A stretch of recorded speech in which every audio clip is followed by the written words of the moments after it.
Allen Robinson is still a great receiver, and I hope that he returns to the Chicago Bears, which is a tweet that I put out on Wednesday morning. And I told all of you Tuesday night that I was going to do it. I was going to go out. I was going to do it. And the tweet, I will be honest, is a little bit of a humble brag here, did very well. Not only did it get 3,000 likes, one of those likes was Allen Robinson himself. And I don't want to sit here and kind of humble brag about Allen Robinson following me on Twitter, but he does. And he liked it. And I don't know if he liked the fact that I was complimenting him. Maybe he does want to return to the Chicago Bears.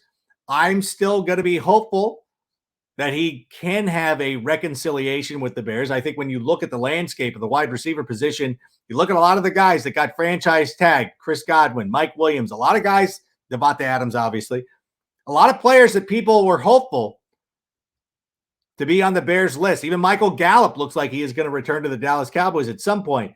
So it means there's a very limited availability for wide receivers, and to have a guy like Allen Robinson and just dismiss him because of what happened with Matt Nagy seems far too short-sighted for me. And I hope that, again, Allen Robinson returns to the Chicago Bears because I do believe he is a great receiver. And with that, Sammy, let's start the show. Turn up your volume. Because you're about to listen to The Sick Podcast with Adam Ray. Trying to cut it back. Justin Fields making magic happen. There goes Fields. Touchdown. The sickest Chicago Bears and fantasy football podcast. Sports entertainment like no other. It's gonna be sick. Welcome to the Sick Podcast. It's me, Adam Rank. Thank you so much for joining us here today. And we got a great guest lined up for you this afternoon, whenever. This isn't a live show, so whenever you're listening to it, you could be on your morning jog. I don't know your life, but here's the thing. We got a great show planned for you today. I did want to take an opportunity right now to kind of look over the quarterback carousel that has been evolving in the NFL. Now, Aaron Rodgers staying in Green Bay. We knew that was going to be the case. Russell Wilson has left the NFC. He is now a member of the Denver Broncos. That's cool. One of the things that stood out to me, though, is that the Washington the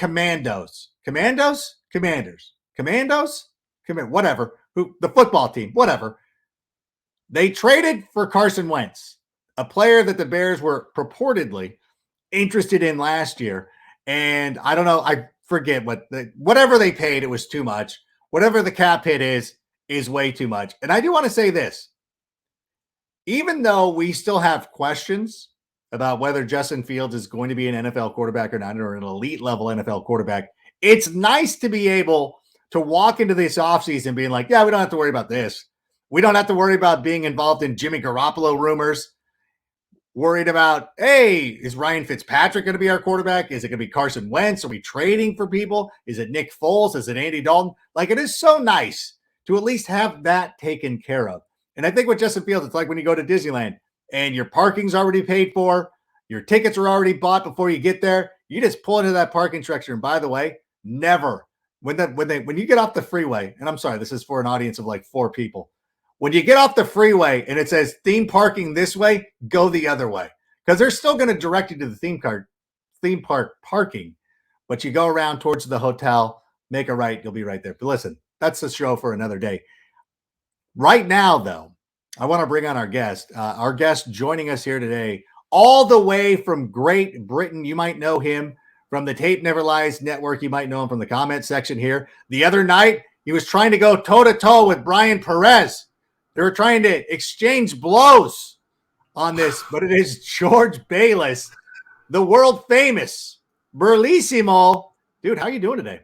I'm doing very well, very pleased to be on here. So I'm looking forward to it. It's all Bears all the time for me as far as I'm concerned. So whether it's 5 o'clock in the afternoon, 10 o'clock at night, 2 o'clock in the morning, you normally find me on here commenting, as you've seen, being involved, because this is what it's all about for me. Is this time of year, I mean, the off-season, there isn't really an off-season. There's plenty of tape to dig into. There's free agency.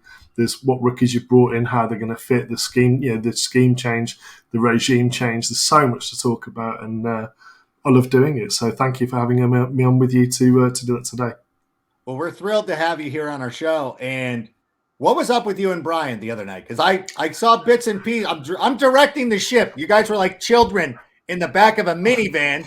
I was almost to the point of having to pull over to separate you two. What, was there something? Was there were we misconstruing it? What happened?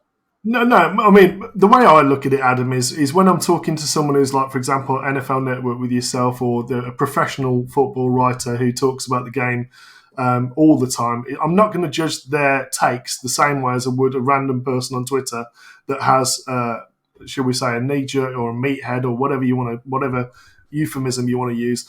I'm not going to judge them on the same level because I expect better from someone who does it all the time.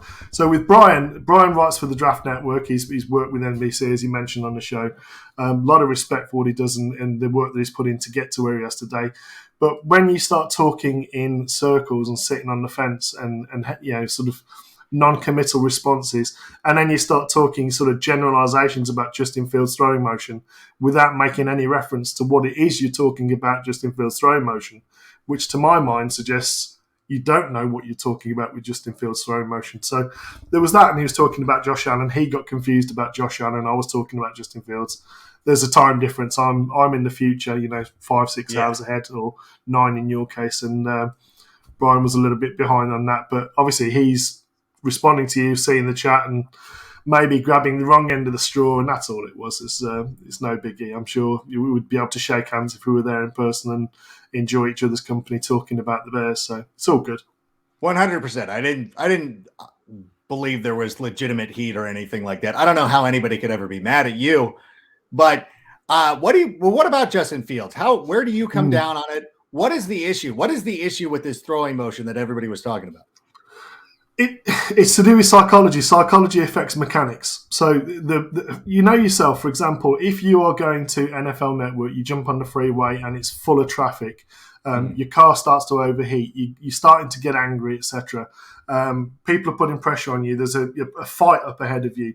You're running late for a meeting, etc. All this stress piles up on you, and you can't just turn up the other end, flick a switch, and be cool, calm, and collected. It's no different for a quarterback.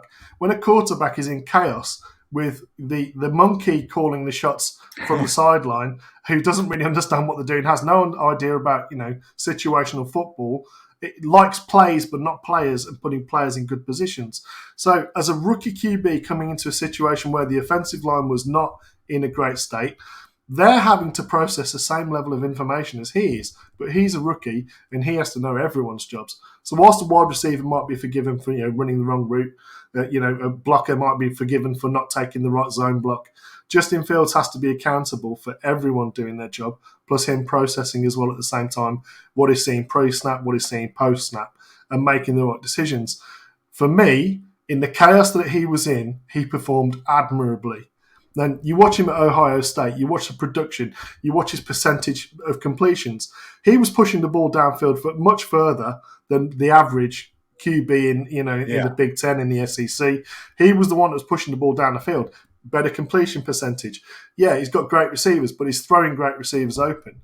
He's got Jeremy Rucker, who was just known as a passing tight end, a blocking tight end, catching 6-7 touchdowns a season. The guy is, and he has been since high school, all about the game, all about progression, all about improving himself. I don't see that stopping anytime soon.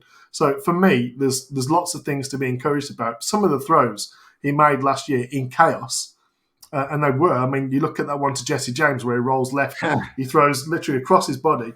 That was an absolute laser. The one to Adam Robinson, running the post on the sideline, 55 yards downfield, absolute dot. So no worries about his mechanics from my point of view. There was a worry about the level of processing that was being put on him by his quarterback's coach and head coach and play caller, master of everything, and boss of everything, master of none, Matt Nagy, who has now gone. So Luke he calls the plays. He's got a head coach who's just worried about head coaching. You've got an offensive line coach who's now just worried about pushing people off the line of scrimmage and protecting the QB. Not having a massive voluminous playbook to have to remember every single play. I think it's looking rosy for Justin Fields. So I have lots of reason for positivity. He is someone who's going to improve every single year. I agree with that 100%. And I think of the Jesper Horsted play as well. I think it was against the Raiders. Like another throw, like, what do you do? Oh, okay, yeah, that works. Like it made sense. It's not like he's just throwing a blind dart, but he can see things that a lot of people aren't seeing. When he's given an opportunity to perform well, then he's going to go out there and do it. And I think the fun thing too, something that you touched on about like being able to discern whose opinion you need to be concerned with. Yeah. And I've honestly, like, it's 50-50 now of people who are like, well, the Bears need a quarterback, whether you're getting blocked or not, whether you follow me or not. There's a good chance you're going to get blocked just for that utter nonsense. And I will look at it too. I did have a point, but I was the one thing. You know what? Here's when you don't need to pay attention to somebody's comment. Like, well, Amari Cooper wouldn't work, because the Bears have a running quarterback. I'm like, who is the running quarterback on the Bears? Point to the player. We have a pocket passer who's fast. It's a lot. Just because he's fast doesn't mean that he's a run-first quarterback. Anything but. Well, the thing that makes me laugh is the same people that are saying he's a run-first quarterback are the same ones that are complaining he's holding onto the ball too long trying to get something downfield. So which is it? Is he holding onto the ball looking to pass downfield, or is he looking to run with the ball at the first sight of green space? It's not both, is it? And what you need to do is to try and widen your perspective. So yeah, by all means have an opinion. Try and make it an informed opinion. And if you don't have the skills to do that yourself, then find somewhere where you can get that resource. You can learn. There's loads of coaching videos on YouTube. Yeah. Go and watch one. If you want to learn about the position, ask someone a question who actually coaches that position. You will learn something. It will make the game more enjoyable for you. It will make your tweets probably more enjoyable for people reading them. Just a suggestion. 100%. Yeah, just learn a little bit more. I know it's fun to sit there at Buffalo Wild Wings and just throw out random observations that you think are pertinent, and the millennial sitting next to you sipping a Michelob Ultra might find you funny. The rest of us, not so much. But when we talk about Justin Fields, obviously one of the biggest keys for this offseason, and what I've really liked with the Bears' approach is that it's all about Justin Fields. It's all about surrounding him with the proper talent, and that's just not necessarily that the wide receiver position. It's on the offensive line.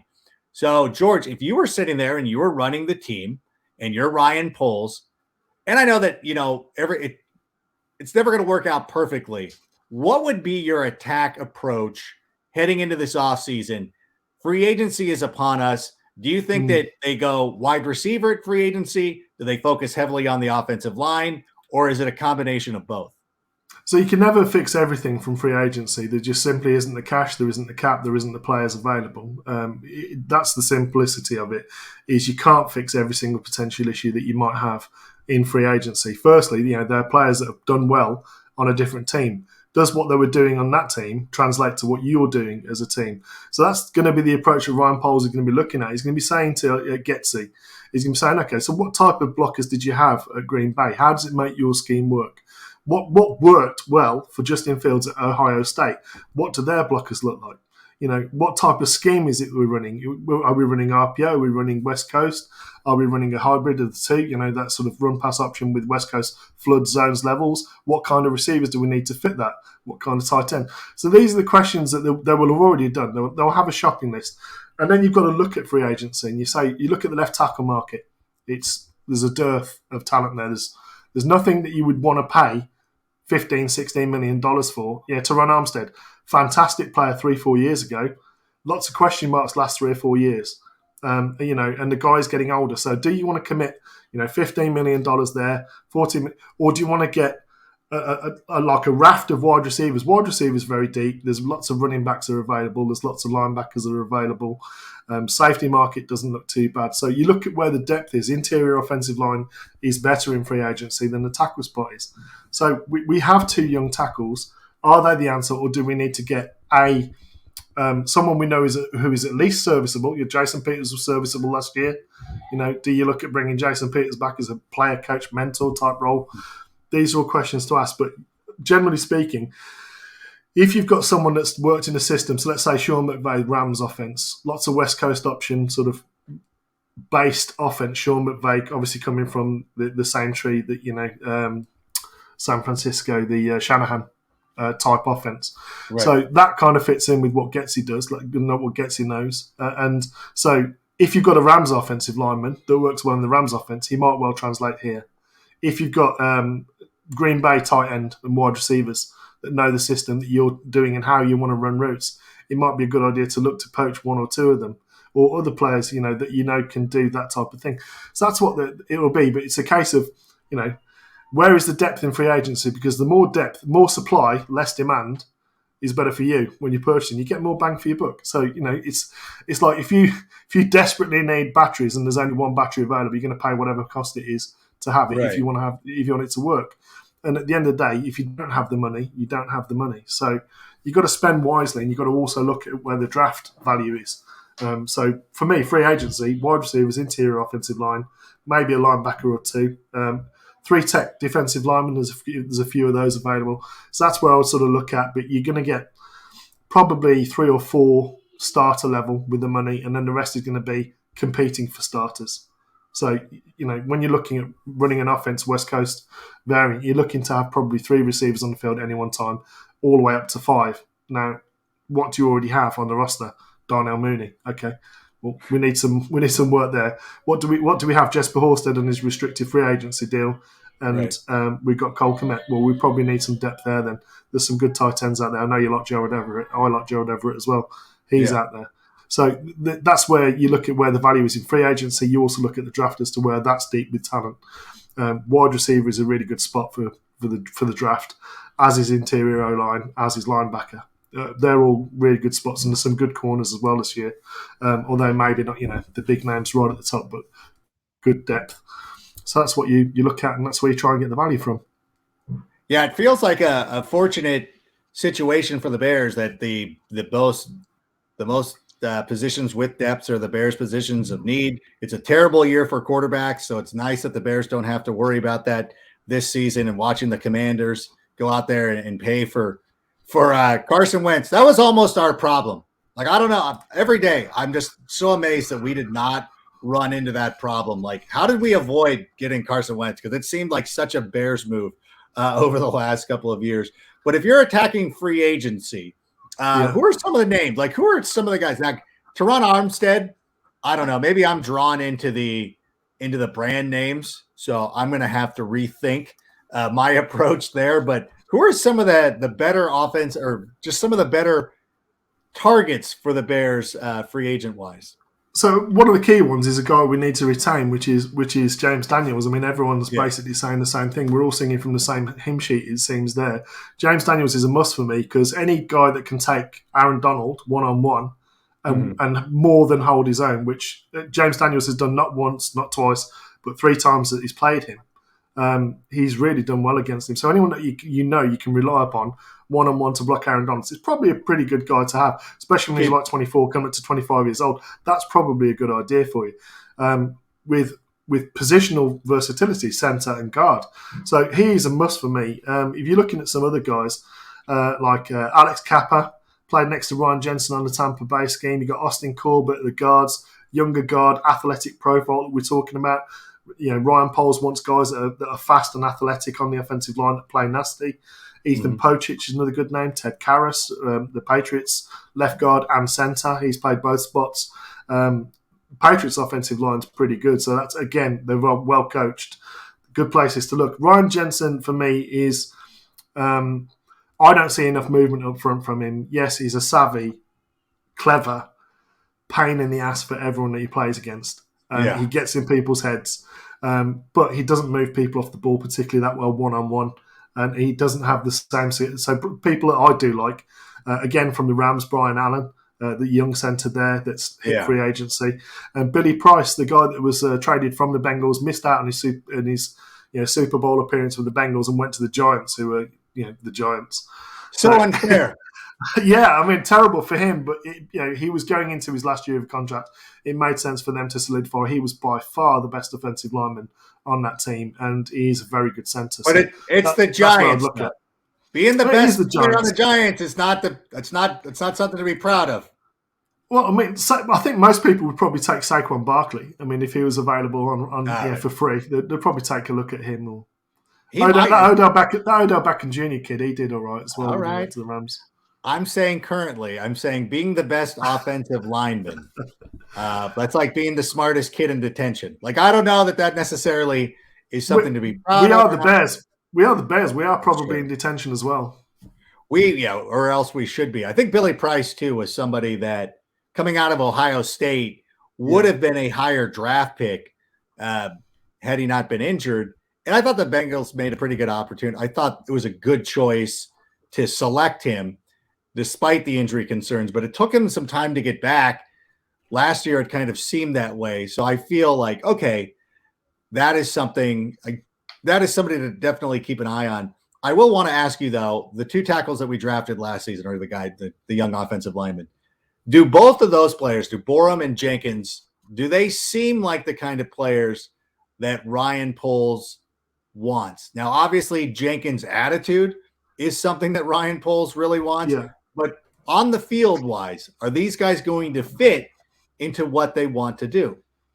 So for me, and this is where Draft Dr. Phil and I frequently have conversations that get quite heated. For me, looking at and I've spent a lot of time looking at Larry Borum tape, spent a lot of time looking at Tevin Jenkins tape, both as part of the draft process last year and also analysing them this year with the Tape Never Lies network on the Patreon side. So both players for me have a perfect fit, but not on the sides that they're currently playing.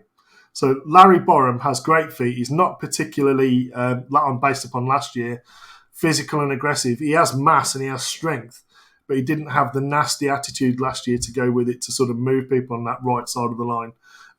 Also, the fact that, you had Daniels on that right side of the line and he was trying to keep an eye on a rookie to one side and a centre who's a UDFA on his left that struggled against power. So he didn't really get that much help from James Daniels because James Daniels most of the time was looking to his left to the centre to help out there. So Borum, excellent footwork, great pass sets, really long and strong. Put him on the left. For me, he's a left tackle. Tevin Jenkins played right tackle at Oklahoma State and was very, very good at it. Shorter arms, but fantastic power up front. You put him next to James Daniels or another guard, and you can instantly know on short distances to go, they're going to be looking to that right side and we're still going to move people out of the way because both of those guys can shift people. And for my mind, you look at where you can make, okay, if we can't make all areas of the offensive line strong, let's make one strong side we know, okay, we don't need to worry about that side. Now we can slide protections to the left. Makes sense from that point of view, but it also puts the players in the spots that suits their physical talents and wherewithal. Tevin Jenkins has the nasty. Larry Borum needs to get a little bit of that. Larry Borum has excellent footwork and length that you can't teach someone. You either have it or you don't. He has it. And he works well as a zone player. So both of them. I know Larry Borum's been working hard this offseason. He's dropping weight and putting on muscle and getting faster. He's working on all of that. Tevin Jenkins has been doing the same. I see no reasons why we should worry about where their arrow is pointed. They're serviceable as it is now. They have the opportunity to be good players if they're put in one spot, left there to mature. Yeah, do you feel a little bit better? Because last season it felt like Nagy had these two new players and surprise, he didn't know what to do with them. It feels like there's going to be a better direction, that Ryan Poles probably is going to be coming to a lot of the same conclusions that you are and being like, this is where these guys should play, and he's not going to mess around with it. Well, the thing is with Ryan Poles as well, for example, so Matt Nagy, I'm not going to criticise him for not knowing what an offensive lineman looks like because all he's ever seen is the back of him. As a quarterback, he's never worried about what it looks like in the trenches and what that fits like. Ian Smith and Ryan Poles both know exactly what it looks like to be an offensive tackle and interior lineman, as they've both played there. So there's a value in physically knowing what the demands of the position are. In terms of effort and seeing people hustle to fit the Eberflus hits principles, seeing what that hustle looks like, what that looks like. So I have much more faith in them saying, right, well, okay, his arms are a little bit shorter. We can't really put him on that left side because that's where all the premium pass rushers are. We need to protect Justin Fields' blind side. This kid has the length. He has the footwork. Let's put him over there. You're staying there. You're staying there. Worry about working on your craft in those positions. Playing right tackle, left tackle, right tackle, left tackle is going to help no one. And that was a theme with Nagy. He wanted to move everyone. Yeah. Tevin Jenkins, first game back after a year out with injury, is playing slot receiver in 2 snaps in a game. Slot wide receiver in 2 snaps as an offensive tackle. Absolute madness and chaos. But now we have people who appreciate the position, value the position, and will build through that as their that's the building blocks. Can't protect the quarterback and you can't run the ball if you don't have control of that line of scrimmage. So that's going to be a focus, I think. So that's obviously going to be a focus, and wide receiver also will be a focus. Absolutely. Real quick, Allen Robinson, as a fan, I want him to return. How realistic do you think it would be for him to be a Chicago Bear next season? I would be amazed if he wants to come back. I mean, he's been looking. The reason why he signed a 3-year deal in the first place was because he wanted to hit free agency and get another shot at the apple. He didn't see the Bears as a contender, and he's right. They weren't a contender when he signed for us. And he was the big fish in a small pool. He wanted to be on a team that had a chance to win a Super Bowl. I don't think that ambition has gone anywhere.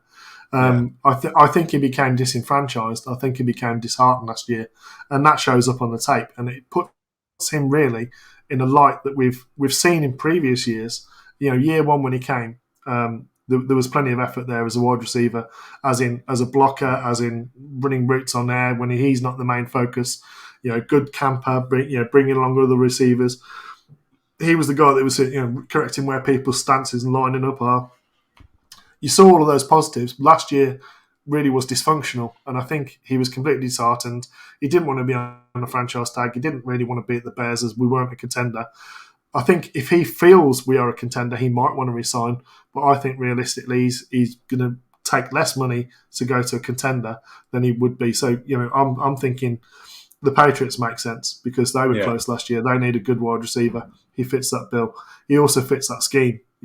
Mac Jones, what does he do? He throws people who can run good routes and get there to the right spots at the right time. He throws dots to them. That's what his wheelhouse is. So if I'm Allen Robinson or his agent, I'm thinking, New England Patriots looks like a good idea. Do I want the Bears to be interested to drive the price up? Absolutely. Yeah.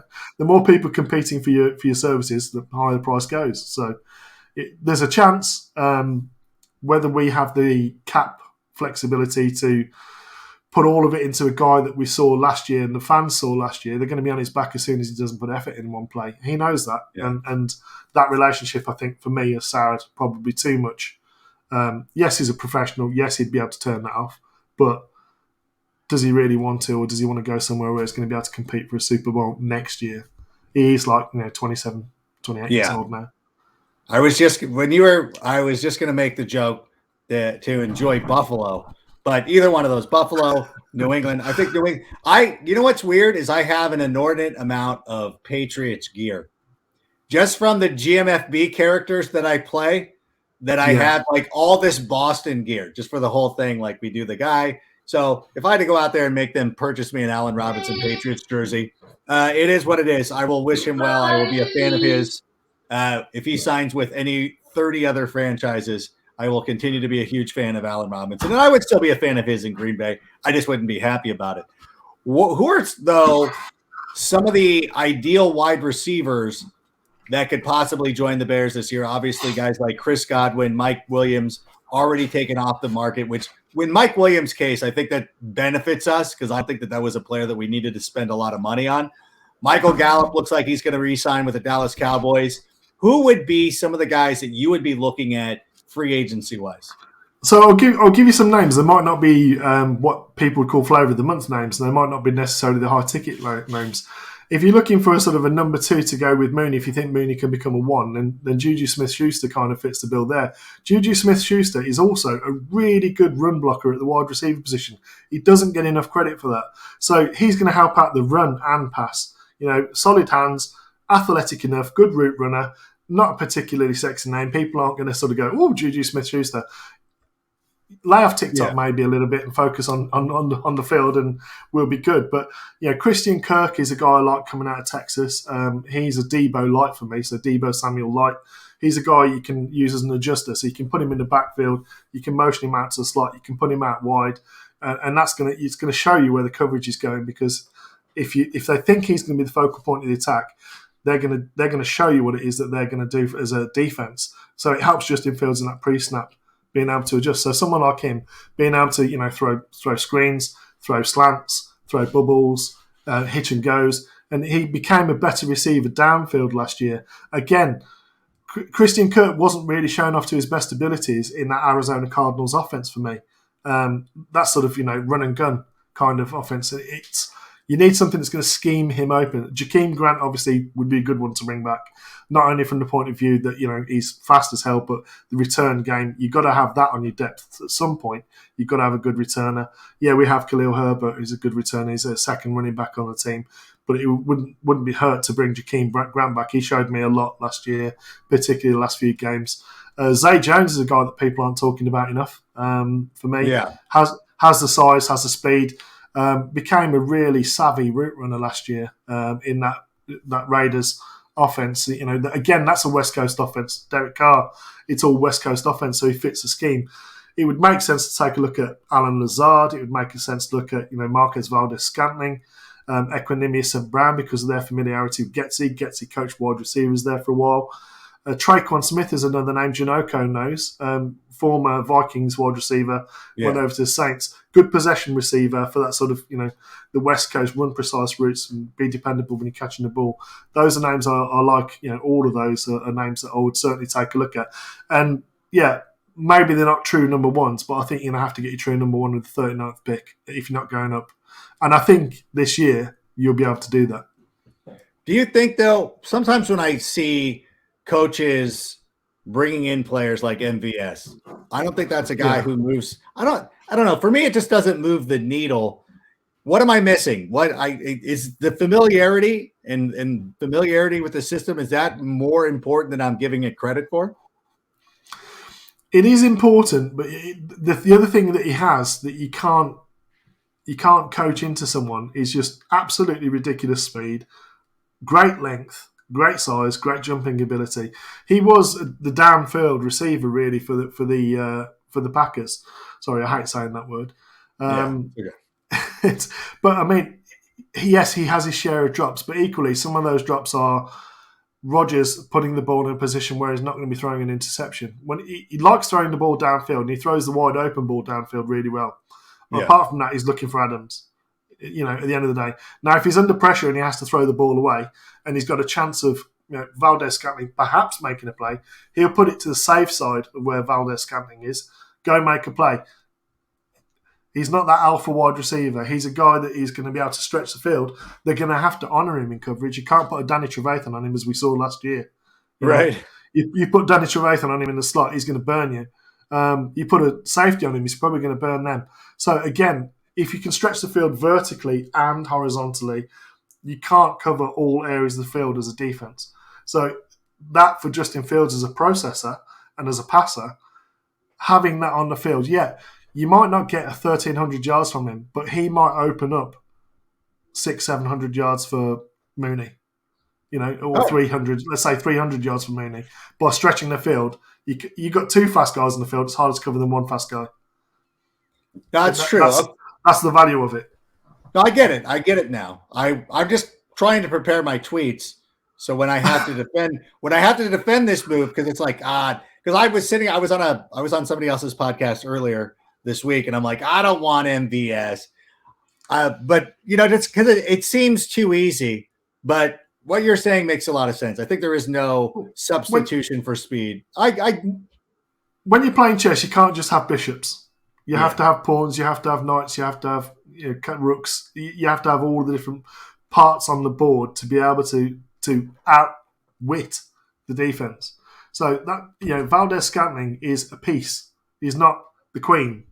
Yeah, he's not Devontae Adams, but equally he's a piece that you can use to your advantage to either dictate the defense or if they don't honor him, to throw him the ball. Yeah, and I'm trying. Yeah, I always try to approach it that way too, and look at the big picture of like not everything is. It's like the way baseball used to be played before the launch angles took over, where it's like, you know what? Actually, stringing together a bunch of doubles actually hurts a pitcher's psyche more than the home run ball. Because a home run, you just kind of like, okay, I gave up a home run. It's time to move on. But when teams are constantly hitting singles and doubles off of you, that wears on you mentally. And I think if the Bears start approaching their receiver room that way, because I'm an advocate of like finding some of those guys. Zay Jones is interesting to me because I do like him. Yeah. I was also thinking about two guys that come to my mind. I'll be curious to get your take on them. Ced Wilson, who I thought that with the Cowboys, I thought he did some nice things. I have him on my list.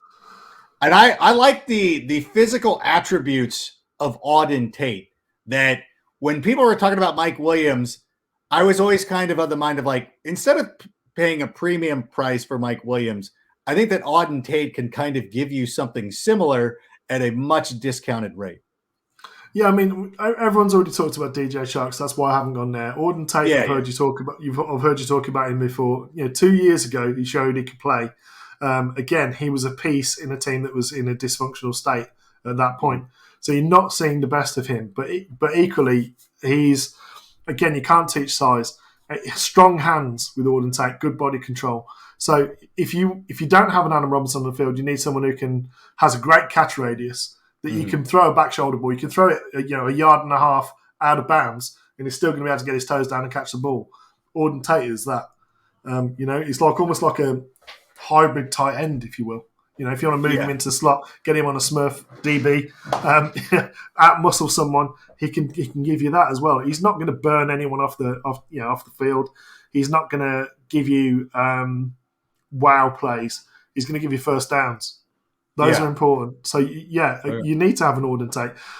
I got to be honest. I got to be honest with you that I should thank you for the compliment so much, that you watch the shows enough to know, like, I've already covered Auden Tate enough, but I just really wanted to hear you say, listen, I want you to validate me. Cedric Wilson's the one I'm going to give you props for, because hey, Bears fans should remember Marty Booker.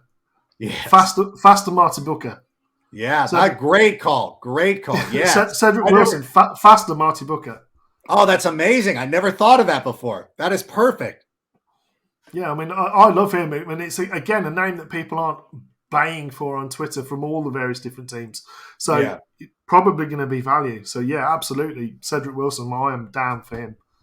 Yeah, I think exactly. And I think that what we're talking about here is, again, thinking about the wide receiver room as a whole and thinking about all these names. And I know that every time we sign one of these guys, if we sign Zay Jones or Cedric Wilson or any one of these guys, we're going to get roasted on Twitter. People are going to make fun of the team. But again, you know what? You got to look at all the ingredients that go into that deep dish pizza and not necessarily like focusing on the broccoli or whatever. Like, yeah, that's part of it. It'll be a part of something that we deliver, and we're trying to surround Justin Fields with as much available talent as possible. And I think that bringing in these guys to the receiver room would be huge. Now, I do want to shift gears here for a moment. Sure. And let's talk about the draft a little bit. You do a great job of breaking down the draft. And at some point, listen, you're the smart kid in class, and I've got to eventually just start cheating off of you. I'm like, let me just go see what Berlismo. Whatever George is saying. It's a group effort, Adam. It is. You know what? It's honestly one of the things that drove Chris Collinsworth to purchase Pro Football Focus, is that he found himself, and I used to work with Chris Collinsworth, I remember him bringing up this site before, be like, hey, he's like, what do you know about Pro Football Focus? I'm like, oh, they're good. Like they're doing nice. He's like, I always find myself being spot on with them. So then eventually he just went out and purchased the company. Similarly, I always kind of feel like, George knows what he's talking about. Like, I'm like, it's always the thing, like why I throw a name out to you. Like, what do you think of that? This is why when you didn't mention Auden Tate, I got scared. I'm like, whoa, did he not think he's good? But we're on the same page. Like, he's not a superstar, but he can come in and be good. But so similarly for the draft process, you've done a great job over the last number of years. And I know that you've prepared some stuff for us here today. And I feel bad. I want to make sure that I'm giving it enough deference and respect. I need to give you a huge runway because you've done a great job. Let's start. Where do we start? We start like you did the mock draft. You did a first round mock draft. Am I not mistaken? Did all 7 rounds mock draft, but all 7. Who do you? Yeah. Gosh, so amazing. Do we have a look? Can we look at the first round? Do we have that capability? Yeah, sure. It's up on screen here. So this is, as you can see, it's the Sick Podcast mock draft that is especially for this show. Now, the only one I'm actually picking for is the Bears. So these are automated picks based upon the Draft Network, who do a great job, a great resource. Go and check out the site. This is the premium side, so you can actually click on individual players' names and it'll bring up like a full breakdown of what they're about, the games that the analyst has watched, etc. It gives you loads of information and even stories about them. So it's great from that point of view. But even if you're just looking for positions, when you're actually doing a mock draft, you can just click on a position and you'll have everyone listed there so you can take a look at them. You can go off on YouTube and take a look at the players. But all of these are all automated picks. It's interesting. These are names that everyone's sort of pointing out. I think the Jets here getting Evan Neal, super athletic offensive tackle. He would move over to the left side for me, and the kid, the absolute behemoth they got a couple of years ago, would move over to the right. That would make more sense for the Jets. That's actually a good pick for them. Lions going with the best safety in the draft makes sense for them because since they traded theirs away, it's been a problem for them. Giants getting better on the offensive line certainly seems to make sense to them in a draft that is not particularly strong. The Washington gerrymanders get the Sauce Gardner. He's a great pick for them, the cornerback. So we're literally going through round by round. Chris Olave goes at the end of the first round. That's a name that potentially you might want to go up for. Obviously, familiarity with Justin Fields is something that you can't underestimate. Drake London's a name that's going up the boards at the moment. Again, very fast, tall, rangy wide receiver who's got a massive catch radius and can just simply bully people. So these are all a lot of good value here. Garrett Wilson going before Chris Olave doesn't make sense to me, but Not at all. I do understand why teams might look at him. The Patriots getting an underrated safety makes sense for the Patriots because Patriots are going to Patriot at the end of the day. That's what they're going to do. Second. Yeah, when they did a JC Jackson is now going to hit the free agency. It's just like it doesn't matter. They've been doing this for generations where these guys just are like, whatever. Who was JC Jackson 3 years ago? No one knew. Except the Patriots. Yeah, the Patriots seem to do that a lot. Into round two, and we're actually sort of looking. We came up to round pick 39, and I was amazed because the Draft Network valued Christian Watson out of North Dakota State. Again, another unicorn. So big, fast, tall, rangy. So you made this Bears pick, and you went with Pickens. George Pickens. I mean, you want to talk about an absolute alpha as a wide receiver. I think you've got a graphic for him that you can maybe throw up on screen so people can see what he physically looks like. But George Pickens, for me, is a true number one wide receiver. He runs fantastic routes against zone, particularly. Lots of teams play a lot of zone against Justin Fields because they have to respect that he could run to any area of the field. So one of the reasons teams don't particularly like running man against the Bears is firstly, zone, you can confuse people with looks and you can do match coverages in zone, which again kind of looks a little bit like man pre-snap, post-snap becomes zone. That's confusing for young QBs, generally speaking. But the zone defense actually just keeps defenders in areas of field. So if he's going to take off and run, you'll at least have a chance for somebody to make a tackle against him. That's why the Bears saw a lot of zone. Plus, zone when you don't particularly have great wide receivers and you have a chaotic offensive line, unless you can trust the wide receiver and throw to the spot, which again we didn't have that because he didn't have the preseason. He didn't have the preseason games. Yeah. So he didn't build up that trust with anyone apart from Jesse James, third team tight end, Jesper Horsted, fourth. Jesper Horsted, yeah. These are names that he built up his trust with, and the one guy who actually went out of his way to work with Justin Fields before and after practice as well as during, which was Darnell Mooney, or Darnell Mooney 8. So putting George Pickens there, a true number one wide receiver. And he had some injury. He had some injury concerns, though, right? Yeah, he was injured last year, but again, he's a very athletic, physical guy. Came back as well towards the end of the season. Didn't run at the combine. I think he is running at Georgia Pro Day, so it'd be interesting to see what he does there. But you watch the tape, and as we say, the tape never lies. Yeah. You watch the tape, and he's an absolute alpha. Go and watch the Michigan game where they were yapping at him from the sideline and the cornerback was giving him some jip. And he just goes up and just blasts him off the line of scrimmage. And then he just goes to the sideline. Yeah. Give me that kind of player. That's what I want. I want kind of for lack of a better term, I kind of want dicks out there. Not like doing reckless, like not dirty stuff. Alpha dogs. Yes. Like that's what we need. That's exactly what we need with that type of attitude. Do we have the Bears picks that you did? Do we have those, Sammy? If not, we can talk through it. Well, I can show you. These are the best picks. All right. Yeah, so that's third round. Again, injury concern, but again, a wide receiver who's very underrated from the point of the fact that he's savvy. He's not a guy that's going to amaze you. You put John Mechie in the slot as a wide receiver. You put him in the slot, and he's a guy, again, who's going to be able to run against zone, and a third cornerback. He's going to make mincemeat out of them. Physical as well as a good route runner. Underrated hands as well with John Mechie. So he was great value at the 71st pick for the Bears. I didn't do any trades in this mock at all. I just let it run as it was. So I declined every trade offer. If you could get both those guys with your first 2 picks and not have to make a trade, I think that's definitely worth it. And I think last year, we saw like when Tevin Jenkins fell into the draft, like it's possible these guys fall. And then I really do believe, and I love Pickens, but I really do believe that if we ended up with Mechie, that at some point during the season, people will start talking like, is he the better receiver of the two? Like, is the Bears' third round pick? Like, that'll be like a little buzzy, like storyline thing, because I really do honestly believe he can come out of the field right now and start producing at the NFL level. And I think that. I think when you've got George Pickens, John Mechie, and Darnell Mooney, you've got the 3 musketeers there. So it's a bit of a 3-headed monster. Cerberus, the 3-headed dog that guards the gates of hell, spits fire at people.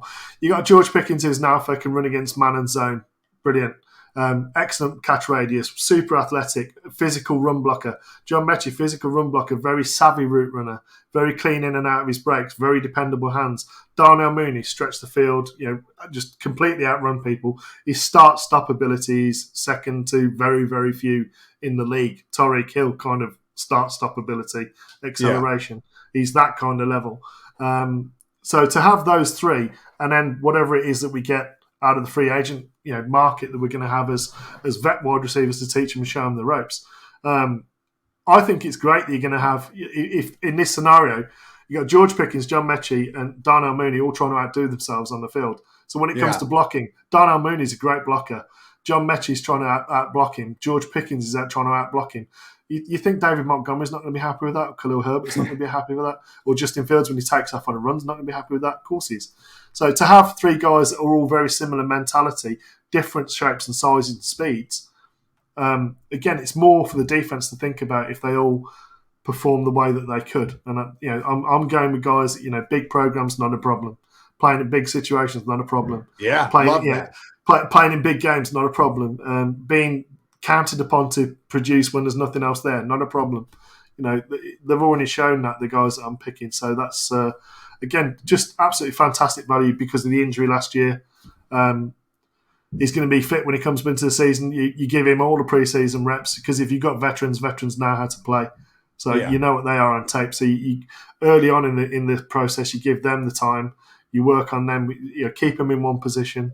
Use the veterans that you can move about. Use them in that capacity, and the Bears prosper as a result. Let's take a look at some of the other picks that you did. I know we're coming towards the end of it here, but Cam Jurgens is the guy that you have us selecting at the 147th pick. Tell us a little bit about him.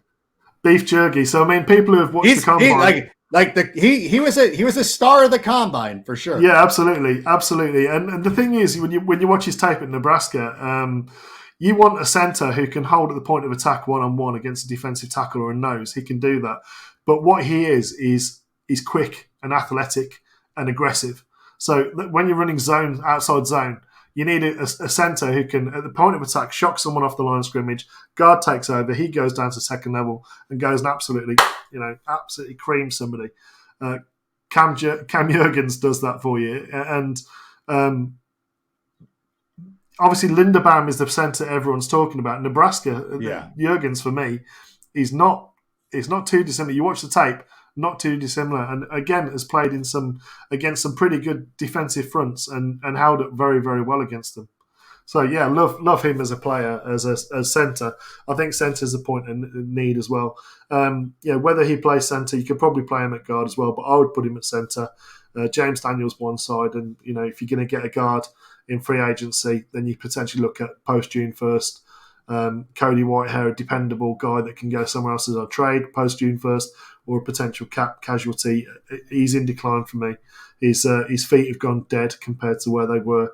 Again, good campaigner, not a problem in the locker room, good in the positional room, but his physical play, like we saw with Carl Long, gets to a certain point, the wheels fall off underneath offensive linemen sometimes, and I'll see a little bit of that with Cody White. Hopefully he proves me wrong and it was just an injury he was carrying or something that we didn't hear about. But for me, the wheels are kind of falling off a little bit for him. He's on the sort of the downside for me. But again, a post-June 1st potential trade away if you've got the position fixed on the interior. We do need to upgrade from what we saw from Sam Mustafa last year. Sam Mustafa outperformed his expectations, has been dependable in terms of effort, has been there, but can't move people one-on-one and struggles with combo blocks. So when you're going to run the scheme that we're going to run, it is a problem. You have us addressing the defensive line 2 picks later. Three tech, yeah. Yeah, Thomas Booker. How do you feel? So obviously this is a player that you feel very strongly about? Yeah, he's, again, a guy that performed very well at the Combine, and it shows up on his tape at Stanford. They kind of played him as a 5-tech defensive end.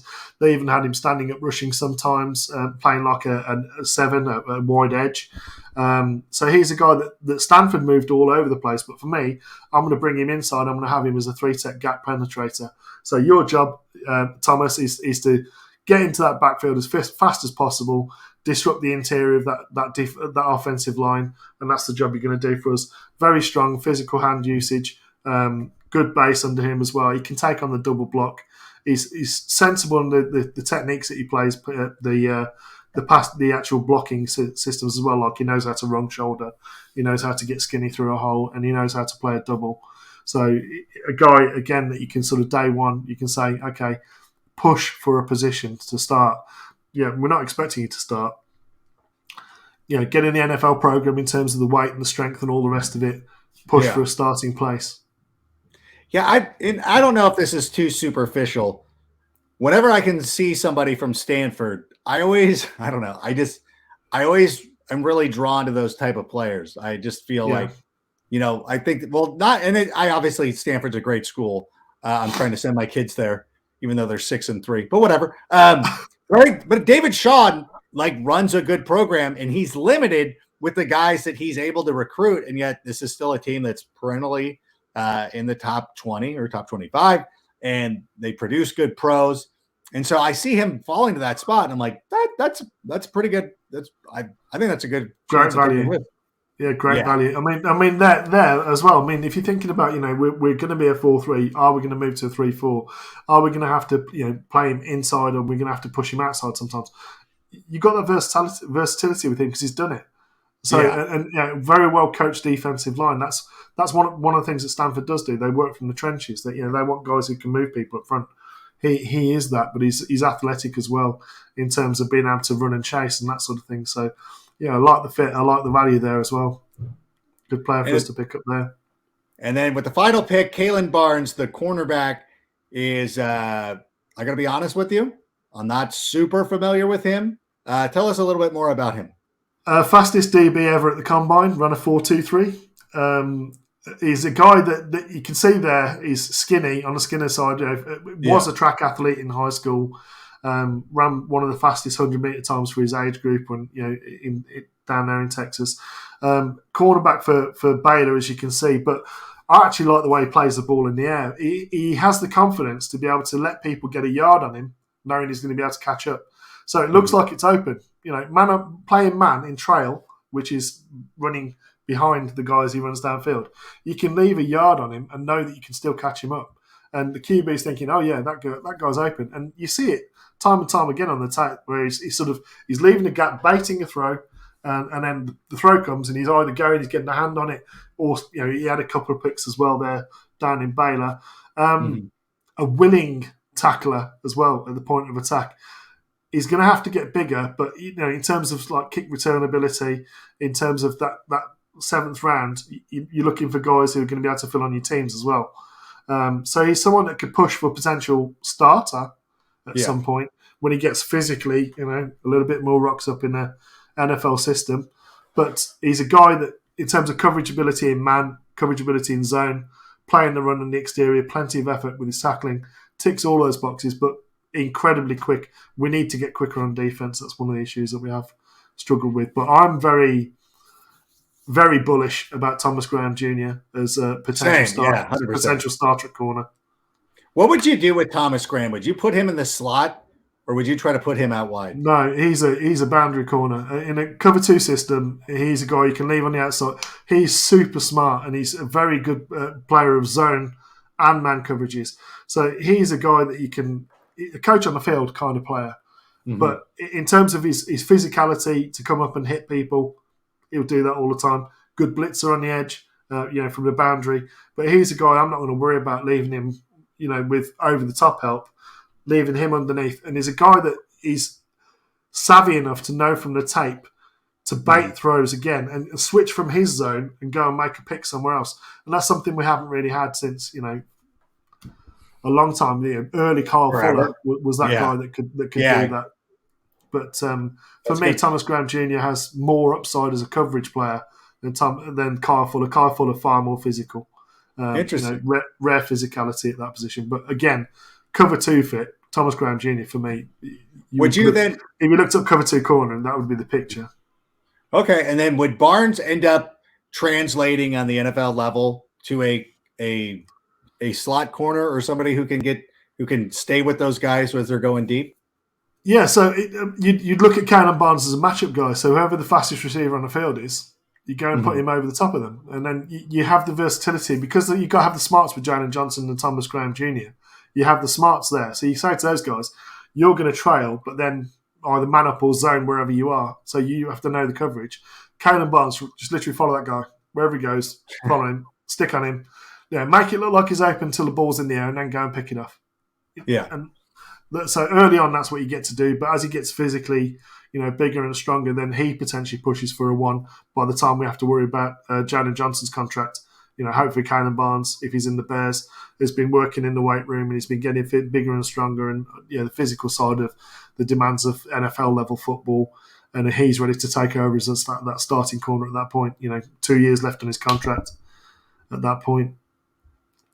And it's always about looking at the big picture and look at where these guys fit. And these guys not coming in necessarily being the next Richard Sherman this season, but eventually, developing into players the Bears can rely on in the future. I don't know why I went with Richard Sherman. He played at Baylor, but whatever. You know what I'm saying? Weird.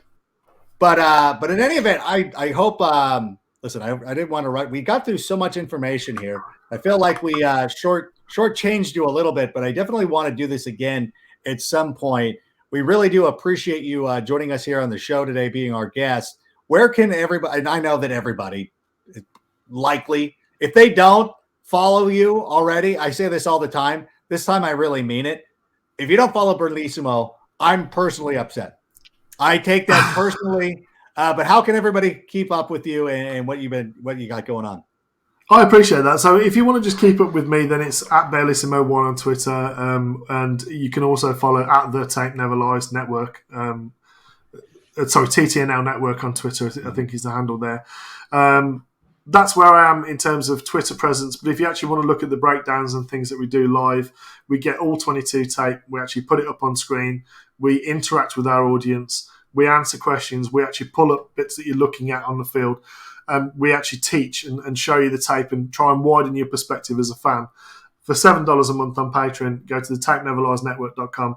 You will see both of my shows there on the Patreon side. So I'm behind the firewall on the Tape Never Lies Network. But we do X's with the O's with Coach Atoshin, a Hall of Fame high school coach from Connecticut, Draft Dr. Phil, and sometimes it's myself, but I always pull the tape for those guys.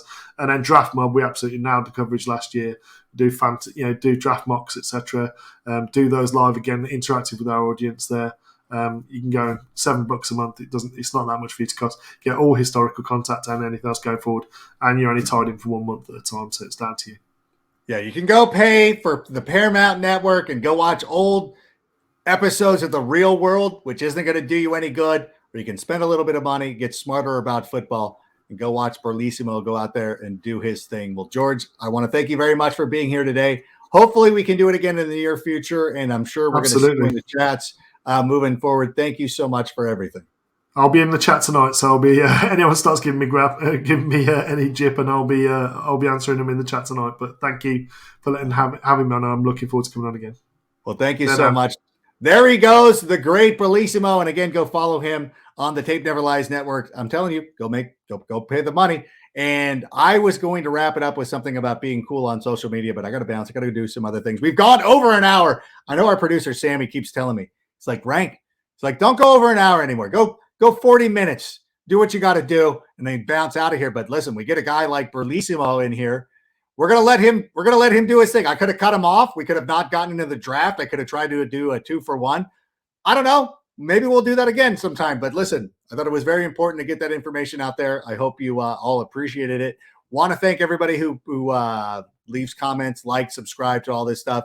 Make sure you spread the word to everybody. If you know somebody who's a Bears fan, tell them to come watch the Sick Podcast with Adam Rank. And, of course, go to the Tape Never Lies Network as well. And a lot of these great Bears podcasts that are coming out. So for me, for Berlissimo, for Anello, for Sammy, that's going to do it for us here today. And why don't we roll that animation, and we'll see you Tuesday night with Dave Kluge. Until that time, bear down. And that's a wrap. Hope you don't miss us too much until next time. Follow the Sick Podcast with Adam Rank on YouTube, Instagram, Facebook, Google Play, and Apple Podcasts.